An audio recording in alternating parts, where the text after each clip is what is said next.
Hey y'all, it's Maddie from the Itty Bitty Homestead Committee. It is a lazy Sunday, but I have a lot to do.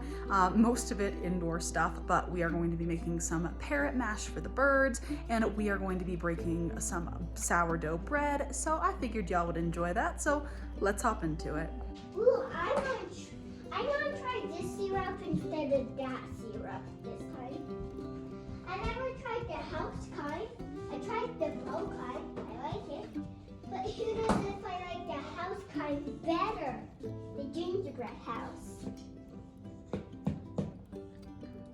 So as always on our normal weekends, we are making pancakes for breakfast. Gotta feed the kids first before we do anything because otherwise nothing gets done. Over me. Out my apron.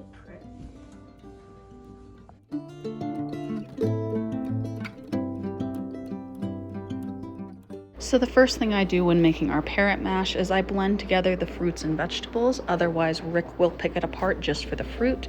This time we did pumpkin, strawberries, and a few types of beans along with our normal rice mixture, and then we mixed it all together for them to eat.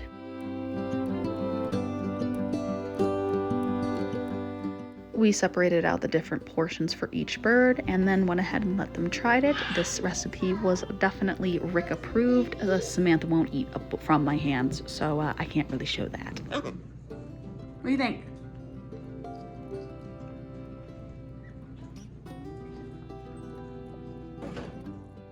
Also, I just wanted to remind you of how much of a dum-dum I am.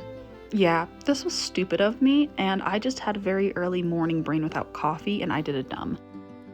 After I got the bird mash finished, I started making our sourdough bread. I threw my starter into a bowl to throw in some flour and water and let it get into the Adelaise phase for about an hour before I started making it into a more appropriate mixture.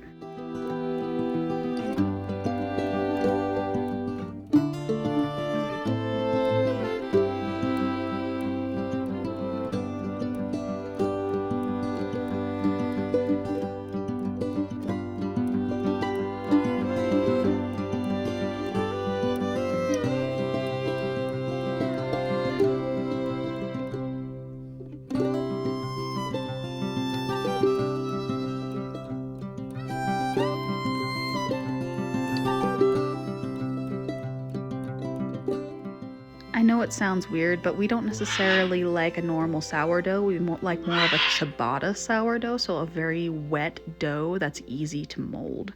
And then of course I had to feed the starter. I just threw in equal parts milk, shook it up so that I was getting all of the things off of the sides, and threw in equal parts of flour in there afterwards and stirred it up until it was a nice runny, ooey, gooey paste. I keep this guy in my fridge and I might feed him 1 to 2 times a week. He is a very healthy, happy sourdough. So thank you to my friend who let me steal some of her sourdough because I killed Stuart Jr.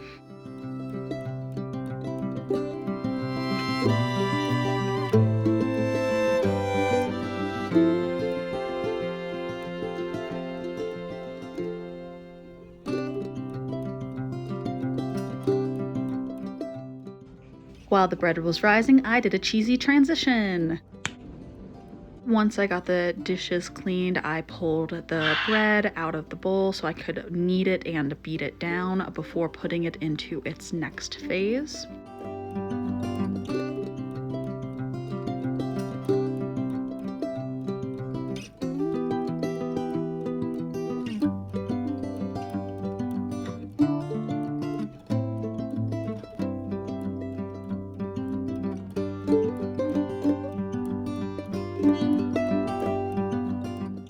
And I'm just gonna throw this into an oiled bowl to rise again.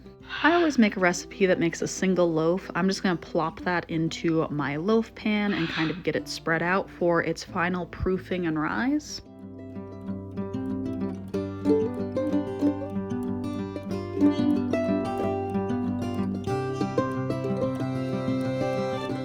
In my oven has this really cool setting that is bread proofing, and it's just perfect. I just throw my bread in there and let it proof on its own. Glorious, perfect, love it. Look how much she has risen. And then I just cook her for 35 minutes at about 400 degrees, and we get this lovely loaf of bread. Look at that crumb. Absolutely glorious, beautiful. This was a great loaf of bread, and it's already half gone. But yeah, that's really all I did today. Just some basic housework, momming, cleaning, and all of that. And the kids love the bread. It makes amazing French toast. It's very delicious. We love it. And yeah, normally when I bake bread, the first half is gone by the time it comes out the oven. And I have to keep it away from Danny because he'll rip it apart instead of cutting it. And it makes all kinds of weird jagged lines. But anyway, that's all I really have for y'all today. Thank y'all so much for watching, and I'll see y'all in the next one. Bye.